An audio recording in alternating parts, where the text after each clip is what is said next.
Y tengo un pasaje bíblico que está en el Evangelio de Lucas. Sí, ya se lo descubrió. En el capítulo 5. Y continuamos. ¿Cuánto hemos disfrutado del capítulo 5? Ya son, creo que varios meses. Pero continuamos. Bueno, porque seguramente el Señor, que es sabio, nos ha llevado hasta allí. Y ahora vamos a ver desde el versículo 17 hasta el versículo 26. Y vamos a leer juntos. Si usted tiene su Biblia, mírelo allí. Si no tiene la Biblia, sencillamente mire la pantalla. Y vamos a mirarlo juntos. Es tan apasionante este pasaje. Se ha hablado tanto de él, pero hoy una vez más vamos a retomarlo y vamos a disfrutarlo. Aconteció un día. ¿Cuándo? Un día que él estaba enseñando y estaban sentados los fariseos y doctores de la ley, los cuales habían venido de todas las aldeas de Galilea, de Judea y Jerusalén. Y el poder del Señor estaba con él para sanar. Y sucedió que unos hombres que traían en un lecho a un hombre que estaba paralítico procuraban llevarle adentro y ponerle delante de él. Pero no hallando cómo hacerlo a causa de la multitud, subieron encima de la casa y por el tejado le bajaron con el lecho, poniéndole en medio delante de Jesús. Al ver él la fe de ellos, le dijo: hombre, tus pecados te son perdonados. Entonces los escribas y los fariseos comenzaron a cavilar diciendo: ¿quién es este que habla blasfemias? ¿Quién puede perdonar pecados sino solo Dios? Jesús entonces, conociendo los pensamientos de ellos, respondiendo les dijo: ¿qué caviláis en vuestros corazones? ¿Qué es más fácil decir: tus pecados te son perdonados, o decir: levántate y anda? Pues para que sepáis que el Hijo del Hombre tiene potestad en la tierra para perdonar pecados, dijo al paralítico: a ti te digo, levántate, toma tu lecho y vete a tu casa. Al instante, levantándose en presencia de ellos y tomando el lecho en que estaba acostado, se fue a su casa glorificando a Dios. Y todos, ¿cuántos? Sobrecogidos de asombro, glorificaban a Dios, y llenos de temor decían: hoy hemos visto maravillas. ¿Cuántos quieren ver maravillas hoy? Estése atento. Este pasaje es desde luego un pasaje cautivador, es un pasaje apasionante. Lo hemos escuchado tantas veces en las disertaciones, en la palabra de Dios. Y la verdad es que es un pasaje hermoso, grande, espectacular, profundo.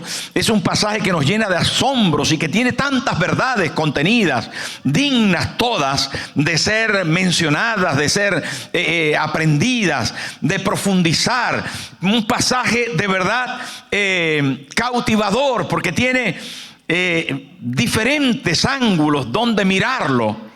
Pero evidentemente el centro, donde todos los ángulos deben confluir, es en el Señor Jesús. ¿A que sí? Usted estará de acuerdo conmigo en decir que el centro de la Biblia y que el centro de este pasaje, la grandeza de él, se encuentra en el Señor Jesús. Y juntos lo vamos a ver, y lo vamos a ver porque él quería enseñar.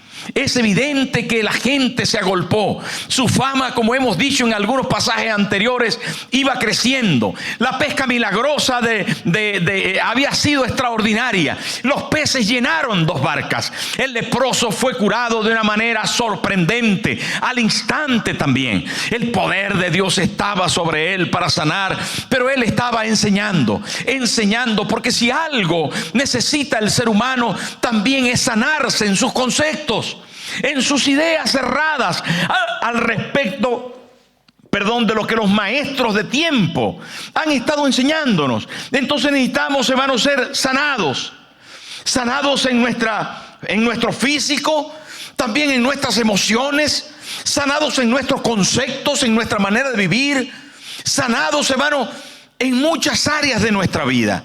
La sanidad que Jesús brinda es absolutamente completa, total, y ahí estaba él para enseñarnos, para sanarnos, para levantarnos. estaban con él, como les dije, esa tremenda multitud, porque era incontenible su fama. Le había dicho al leproso: no se lo digas a nadie. Pero ¿quién iba a impedir que su familia le viera nuevamente en su casa? Que el sacerdote dijera: algo pasó. Que por donde caminaba era un testigo poderoso. Los discípulos le seguían y estaban apasionados por lo que veían en Jesús. La multitud estaba ahí. Y lo mejor es que no solamente el vulgo, la gente de los pueblos, sino que también todo estaba llegando a niveles más altos, a los religiosos. Dice la palabra: a los fariseos y a los doctores de la ley, que eran escribas en este caso. Jesús estaba en Capernaum. Dice Marcos que había llegado como a su casa, y aquella era la sede donde su ministerio en Galilea se iba a adaptar. Él estaba allí y desde allí comenzó a tratar, a trabajar, a hacer milagros, a funcionar desde esa sede que llamó su casa. Se dijo que estaba en casa, dice el evangelista Marcos. No obstante, hermano, en este momento les dije que habían llegado allí los fariseos y los escribas o doctores de la ley. ¿A qué habían venido? Tenían mucha inquietud por saber si Jesús lo estaba haciendo bien o no. La verdad es que estaban esperando con toda la fuerza que no lo estuviera haciéndolo bien, para juzgarle, para condenarle, para decir: este es un culpable de uno de los términos que utilizaban más y de forma continua. Este es culpable de blasfemia. Hoy vamos a ser como los fariseos en algún momento, como los doctores de la ley, y vamos a decir: blasfemia, porque así decían cuando alguien estaba haciendo una exposición y cuando alguien se equivocaba o cometía algunos errores que ya los voy a mencionar. Los fariseos decían: blasfemia. Y vamos a hacer hoy el teatro, porque la primera cosa que era digna de blasfemia era si alguien hablaba mal de la ley de Dios.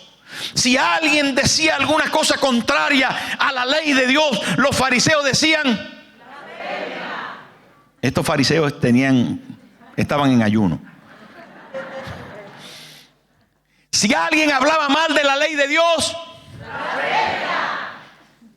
Pero en segundo lugar, si alguien hablaba mal de Dios, se atrevía a maldecir a Dios, o se atrevía a alguna cosa, a criticar a Dios, en algún momento los fariseos decían: blasfemia. Y por último y tercero, si alguien decía ser Dios, era el colmo. Y los fariseos inmediatamente, si alguien decía ser Dios o se ponía en el lugar de Dios, inmediatamente los fariseos decían: blasfemia. Blasfemia, decían. ¿Por qué? Porque estaban expectantes para cuidar, ¿verdad?, lo que ellos creían que era la santidad. Por eso fariseo quiere decir apartado, excluido del resto. Se sentían santísimos, se sentían que eran lo mejor, no se relacionaban con la gente porque a todos los demás los tenían en menos. Eso era el mundo de los fariseos y también de los escribas. ¿Saben, hermanos? Todo esto llevó a Cristo a ser juzgado y condenado por blasfemo. Sí, al final de los evangelios es el sumo sacerdote quien decreta que por blasfemia, por decirse ser igual a Dios, es condenado a la cruz. Cuando el juicio llega al final, dice: porque se dice ser Dios, es condenado. Pero ¿solo decía ser Dios? Solo Jesús, hermano, tenía una idea de usurpación al trono de Dios. Porque él nunca habló en contra de Dios, así que no era culpable de blasfemia por eso. Tampoco habló en contra de la ley de Dios. Siempre la aplaudió, la alabó y hasta la cumplió completamente. Pero, queridos amigos, cuando llegó al tercer punto, y más importante, que podía ser condenado, entonces él se hizo igual a Dios, porque lo era. Ahora, como él estaba enseñando, en este pasaje encontramos la esencia clave de una de las más importantes enseñanzas de Jesús en el Nuevo Testamento. Y está hablando de quién es Él. Y se otorga el título de Jehová del Antiguo Testamento en 3 oportunidades. La primera cosa, hermanos, que encontramos aquí, hablando acerca de Jesús, que Jesús tenía poder para conocer. Poder para conocer. Él sabía. Mire, cuando trajeron el paralítico, los amigos y el mismo paralítico descubrieron el techo. ¿Saben qué hizo Jesús? Dice, al ver Jesús la fe de ellos, él supo que tenían fe. Se dio cuenta. Bueno, tal vez era fácil darse cuenta por causa de los hechos, de que estaban saltando todos los obstáculos. Y para cualquiera que salte los obstáculos, seguramente será por fe, porque se estaban acercando a Jesús. Bueno, pero vale la pena destacar de que sinceramente Jesús vio en ellos fe. Y la fe no siempre se ve en todas las acciones, pero si Jesús vio fe es porque la tenían. Ahora hay un segundo elemento que nos hace saber que Jesús conocía lo que había dentro de las personas. Tenía omnisciencia, capacidad divina para entender y saber lo que hay dentro de las personas. ¿Dónde lo encontramos? Allí está. Conociendo entonces los pensamientos de ellos. Mirar el versículo 22. Jesús entonces, conociendo los pensamientos. ¿Quién puede conocer los pensamientos? Mire, si yo le pregunto a usted, ¿qué estoy pensando? A ver, ¿alguien me puede decir lo que estoy pensando ahora? Tengo en la mente algo, a menos que usted sea Dios. Usted va a saber que yo estaba pensando en un perro verde. Estaba pensando mientras que le decía, voy a pensar en un perro verde. ¿Y saben qué? Solo Dios conoce los pensamientos. Y Jesús conoció los pensamientos. Y lo dice ahí, conociendo los pensamientos de ellos. Él sabía. Hermano, Dios conoce los pensamientos. Ay, pastor, no me diga eso, que yo a veces pienso muy mal. Yo a veces pienso mal del jefe, pienso mal de mi esposa, de mi esposo, pienso mal del vecino, de la vecina. Pastor, y hasta de usted alguna vez he pensado mal. No te preocupes, hermano. Dios conoce tus pensamientos. Puede que te avergüence que Dios conozca tus pensamientos, pero hay posiblemente razones para dejarte conocer. Y que Dios conozca no solamente tus fortalezas, sino también tus debilidades. ¿Sabe qué dijo el salmista David? Se quitó la chaqueta y se abrió la camisa y dijo, examíname, oh Dios, y conoce mi corazón. Pruébame y conoce mis pensamientos. Y ve si hay en mí caminos de perversidad. Mírame bien. Por favor, mírame bien. Y mírame tal como yo soy. Algunas veces somos capaces, hermano, de abrir nuestro pensamiento y expresarlo y decir, Señor, he pensado esto y esto otro. Y esa sinceridad, ¿saben qué? Agrada a Dios.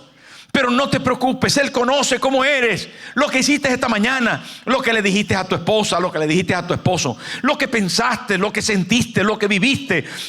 Jesús es el Dios omnisciente, todo lo sabe, no le puedes esconder nada. El salmista también dijo, si voy a los montes, allí tú estás. Si bajo el valle, si voy al mar. Jonás quiso huir en el mar. ¿Y saben qué? Allí Dios estaba. No hay forma de esconderse de Dios. No hay manera de tapar las cosas delante de Dios. Estamos abiertos a sus ojos. Él nos conoce. Y Jesús conocía a los que estaban alrededor de Él. Les conocía, ¿saben por qué? Porque era Dios. Dios hecho hombre. Dios con nosotros. Tenía la capacidad de conocer los pensamientos. Pero no solo hermano, era el Dios omnisciente. Él sabía lo que había en el hombre, dijo Juan en el capítulo 2, versículo 25. Él sabía, Juan 2, 25. Mire la pantalla. ¡Qué espectacular esto! Y estamos hablando del Jesús que sabía las cosas y no tenía necesidad de que nadie le diese testimonio del hombre. Pues él, ¿qué? No me diga eso, pastor, me está descubriendo. Sí, él sabía lo que había en el hombre y en la mujer.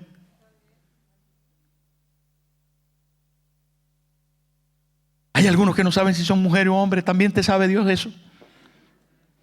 No te preocupes, Dios te conoce. Tremendo eso, ¿verdad? Qué bueno saber que Jesús me conoce. No es malo. ¿Saben por qué? Porque a continuación vamos a ver nuestro segundo punto de este pasaje tan bonito. Hermano, Jesús dijo a aquel paralítico que le trajeron, le dijo en segundo lugar, porque tenía poder para perdonar los pecados. No solo tenía poder para saber lo que las personas pensaban y eran, sino tenía poder para perdonar los pecados. Y Jesús le dijo a aquel paralítico, le dijo, tus pecados te son perdonados. Y allí los fariseos otra vez se llevaron las manos a la cabeza. ¿Y qué pensaron otra vez? Blasfemia, dice este. ¿Cómo puede perdonar pecados? Estaban pensando, si solo Dios perdona los pecados.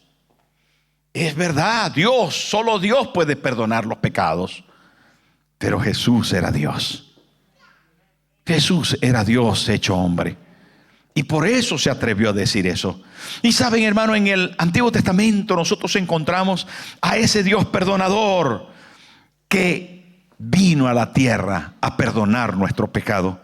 Jesús quiso enseñarles que era Dios y que podía perdonarles. Es redentor frente a la ley. La palabra había dicho, el alma que pecare, esa morirá. Era la ley. Y Dios había dicho, hermano, pero sin embargo, yo amo a las personas y les voy a perdonar. Y este es un cordón rojo que cose toda la Biblia. A través de las páginas de las Escrituras encontramos a un Dios que perdona. A un Dios que perdona. Hermano, mirar a Adán y Eva. ¿Quién los perdonó? Dios. En el Génesis capítulo 3 versículo 21 dice, y Jehová Dios hizo al hombre y a su mujer túnicas de pieles y los vistió. El término de vestir también se puede traducir como cubrir. Y acuérdese de ese término. Es kapar en el hebreo. Ese término de cubrir, de revestir, de abrigar, de tapar. Es importante en todo el Antiguo Testamento, pero es Dios quien proporciona todos los elementos para cubrir el pecado del hombre. El hombre no puede por sí mismo, por su propia cuenta, no puede encontrar nada que le perdone. Hermanos, somos culpables. La Biblia dice que no hay justo ni a uno, no hay quien entienda, no hay quien haga lo bueno. Todos se desviaron, somos pecadores. Evidentemente hemos cometido faltas graves algunas veces. Dice, bueno, yo no, pastor, alguna mentirijilla también cuenta como falta grave. No, era una mentirita blanca. No hay blancas, todas son negras. No hay pecado venial y pecado mortal. Hay pecado. En la Biblia nunca habla de pecado venial, ni de pecado mortal. No, cuando más habla de un pecado imperdonable por allí, pero que se interpreta de mil maneras. Erradas la mayoría. Pero ¿saben qué, hermano? Dios perdona. ¿Usted cree que Dios perdonó a su pueblo en el Antiguo Testamento? Claro que sí. Dios perdona. Dios perdonó siempre, y no por la capacidad del hombre, ni por lo que el hombre pudiera hacer. Hermano, nunca el hombre pudo hacer tal cosa para ser perdonado. Siempre necesitó la gracia incontenible, incontable, inmarcesible de Dios para ser perdonado. Por gracia, dice el Nuevo Testamento, sois salvos por medio de la fe. Y eso ni siquiera es de vosotros, es don de Dios en Cristo. Y la palabra, hermano, encontramos entonces ahí que Cristo le dijo al paralítico, tus pecados te son perdonados. ¿Y qué había hecho? No había traído cordero para sacrificar. No pagó ninguna suma. No hizo ayuno 21 días. No hizo, hermano, oración 4 horas por la madrugada para machacar. No es bueno, tengo que ir a la iglesia, si no, no soy perdonado. Y voy de rodilla o de pie, pero con piedra en los... No hizo eso, hermano. No se dio látigo en la espalda. El paralítico ya estaba paralítico. Necesitaba el perdón. ¿Y saben que necesitaba el perdón? De la misma forma que necesitaba la salud. Porque salvación incluye salud, incluye sanidad emocional, incluye prosperidad. Es la consecuencia del pecado lo que nos separó de Dios. Y al separarnos de Dios nos quitó la gracia, la salud, la provisión, la paz. ¿Me está entendiendo? Hermano, el pecado nos separó de la presencia de Dios. Estamos aislados cuando estamos en pecado. Estamos aislados de Dios. Y como Dios es fuente de todo bien, de Dios desciende toda buena dádiva, dice la palabra, y todo don perfecto desciende de lo alto, del Padre de las luces. Y esto es importante que lo podamos entender. Cuando nosotros, hermanos, no tenemos la gracia, la provisión, la salud, cuando nosotros no tenemos el bien, ¿saben por qué? Porque el pecado nos ha alejado de Él. Nos hemos olvidado de Dios y le rechazamos. Aquel paralítico vino, no tenía piernas, tenía unos buenos amigos, pero él necesitaba algo como prioridad. ¿Y saben cuál era su prioridad? Salvación, ser perdonado. Y Jesús le dijo: tus pecados te son perdonados. Mire, le dio tus pecados. ¿Está en singular o en plural? Si era paralítico, no bailaba. Pastor, no podía bailar. ¿A qué pecado se refería Jesús? Pastor, pero si no tenía novia, ¿cómo iba a tener novia paralítico? No iba a la discoteca. No era glotón, no podía ir al restaurante. Hermano, qué tremendo, ¿verdad? Un paralítico que seguramente pasaba el día ahí en su habitación, sin televisor. No había televisión. Sin internet.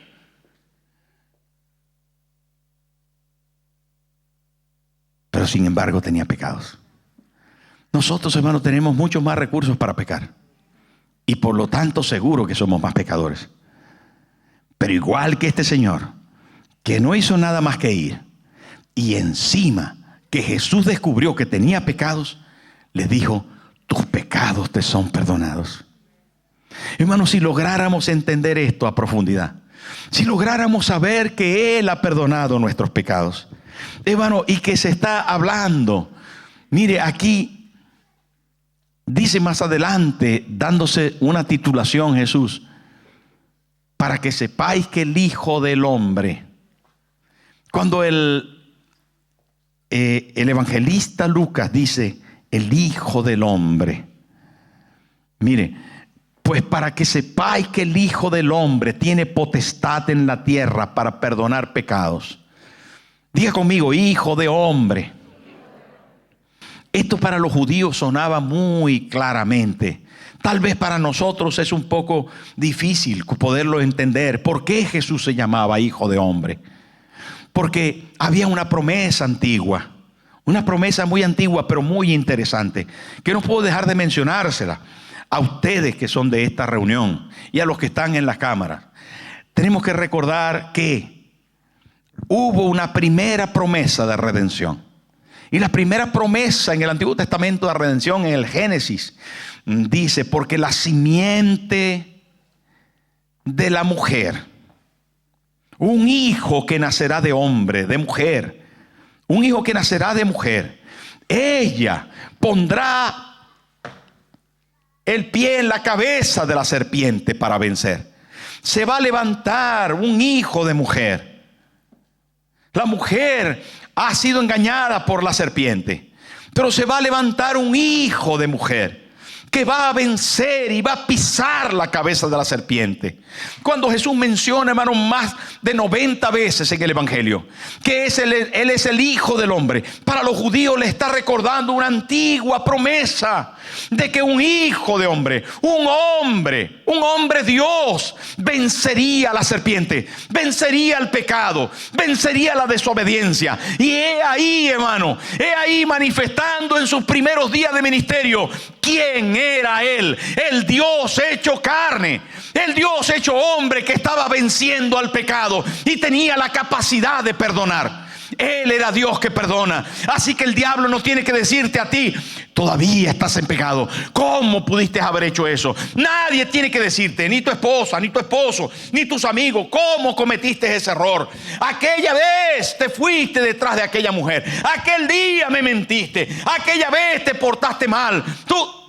Y hay gente que se encarga de esculcar en el pasado de las personas para traer una y otra vez el machacar tus faltas. Pero no te preocupes, que el Señor te perdona.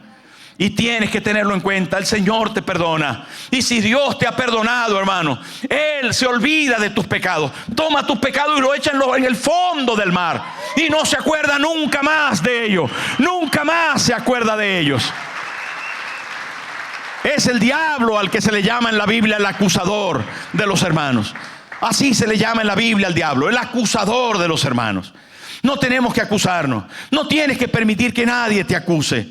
Tú, cuando tengas alguna acusación, dices: Jesús me perdonó de mis pecados, he sido perdonado. Hermano, muchas de las cosas que nosotros sufrimos, muchas de las cosas que nos arrastran hacia el mal, es una conciencia culpable. Una conciencia culpable es insoportable. Una conciencia culpable. Pero Jesús le dijo a aquel paralítico, y se lo dijo para que nosotros también hoy lo escuchásemos: tus pecados te son perdonados. ¿Dices amén o no? Amén. Él llevó nuestro pecado, ¿no? Y es poderoso. Sí, tú te merecías que te traspasaran las manos. Tú merecías que te traspasaran los pies con un clavo. Tú merecías que te metieran una lanza por el costado hasta llegar al corazón y te desangraras. Tú merecías que te coronaran con espinas y te golpearan la cabeza con palo. Tú merecías que te escupieran. Sí, lo merecías. Pero Él dijo: yo lo sufro en tu lugar y te perdono. Esa es la realidad de nuestro Cristo planteada aquí. Un Cristo que era capaz de perdonar. Un Jesús capaz de perdonar. Él lo podía decir. Él tenía el poder porque era Dios. Él tenía el poder para hacerlo. Y saben, y lo quiso hacer de manera eterna. Por eso fue a la cruz. Para que nunca nadie en todos los tiempos, como un cordero perfecto y eterno, pudiéramos disfrutar de Él hasta el día de hoy. Pero los fariseos estaban diciendo: se está haciendo igual a Dios. Blasfemia, blasfemia. Estaban pensando, blasfemo, es blasfemia lo que está diciendo. Y Cristo, conociendo los pensamientos de ellos, les dijo: ¿por qué caviláis en vuestros corazones? ¡Wow! ¿Qué estáis pensando? ¿No es más fácil decir tus pecados? ¿Qué es más fácil decir? ¿Tus pecados te son perdonados? O decir: levántate, toma tu lecho y vete a tu casa. Bueno, porque estaban pensando: es muy fácil que diga tus pecados te son perdonados, y luego no sabemos lo que pasa adentro. Claro, él puede decir: tus pecados te son perdonados, pero ¿cómo sabemos lo que pasa adentro? ¿Cómo sabemos si de verdad perdona los pecados? ¿Y cómo sabemos esto? Y ahí donde entra nuestra tercera parte de un Jesús que no solamente conoce, que no solamente perdona los pecados, sino de un Cristo glorioso que sana nuestras enfermedades. Y he allí, hermano, las consecuencias del perdón de los pecados: la salud de Jesús en el corazón, la salud de Jesús en el cuerpo, la salud de Jesús en el alma, la salud de Jesús para nosotros. Y entonces le dice al paralítico, versículo 24, mirad lo que le dice: pues para que sepáis que el Hijo del Hombre tiene potestad en la tierra para perdonar pecados, dijo al paralítico, a ti te digo, levántate, toma tu lecho y vete a tu casa. Y eso sí había que verlo, y eso era fácil distinguirlo. Y entonces el hombre se levanta de la camilla, coge ese trasto, coge la camilla, y con la camilla en la mano, ya no solamente portando todo el peso de su cuerpo sobre las piernas que antes eran inmóviles, sino coge la camilla y se dirige a su casa en presencia de todos como testigos de que hay un Cristo glorioso que no solamente dice que nos perdona, sino que sana toda consecuencia del pecado. Y en este caso, hermano, la enfermedad como consecuencia del pecado es disuelta por aquel poderoso nombre de Jesús. Y delante de todos abren la boca, dice el original griego, se sorprenden tanto que se quedan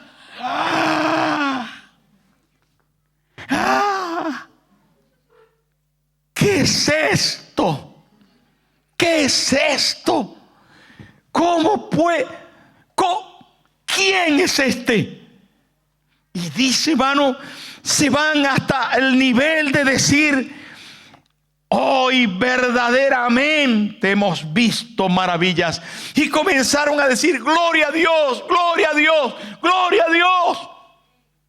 Ahí lo dice, y glorificaban a Dios. Lo glorificaba el que había estado paralítico, y todos sobrecogidos de asombro glorificaban a Dios y llenos de temor. Hermano, una cantidad de sentimientos les embargaron, porque ante el poder sanador de Cristo ya no hay ninguna teoría, ya no hay ninguna opinión, ya no hay pensamiento que valga. La evidencia del poder de Cristo está aquí para demostrarnos una y otra vez que las consecuencias del pecado están cortadas porque Él nos ha perdonado. ¿Amén o no? Tiene que decírselo a su hernia, hay que decírselo a la columna, hay que decírselo al corazón, hay que decírselo a la cabeza, a las muelas. En el nombre de Jesús, el pecado ha sido cancelado y la sanidad de Dios está para mí. ¿Quién la necesita? ¿Quién la necesita? Diga fuerte: yo. Jehová, nuestro sanador, se llama Jehová Rafa. Sí, en el Antiguo Testamento sanó las aguas, sanó a las personas, pero en el Nuevo Testamento Jesús es Jehová Rafa también. Él es poderoso sanador. Y aquel hombre, hermano, salió y dice, y llenos de asombro, llenos de temor, decían: hoy hemos visto maravillas. Hermano, es tan importante todos los detalles de este pasaje, pero tenemos que inmediatamente que escuchamos que aquella gente dijeron: hoy hemos visto maravillas. Mi pregunta es: ¿nosotros queremos ver las maravillas de Dios en nosotros? ¿Queremos tener a ese Cristo que conoce nuestro corazón? A ese Cristo que es capaz de perdonar nuestros pecados. A ese Cristo que es capaz hoy de hacer la maravilla de la sanidad que necesitamos en nosotros. Él está aquí. Y está aquí para ti. Ahora, déjalo que toque tu vida. Que toque tu vida y profundice en el corazón para conocerte, para perdonarte. Necesitas perdón de tus pecados. Estás cargado en tu conciencia. Te sientes culpable. O tal vez tu cuerpo a consecuencia de esa culpa, de esa falta de perdón, hoy está deteriorado. Él quiere sanarte. Él está aquí. Antes lo cantamos, lo llamamos, y Él se mueve entre nosotros, y lo vamos a volver a hacer. Un minuto más. Póngase en pie, por favor.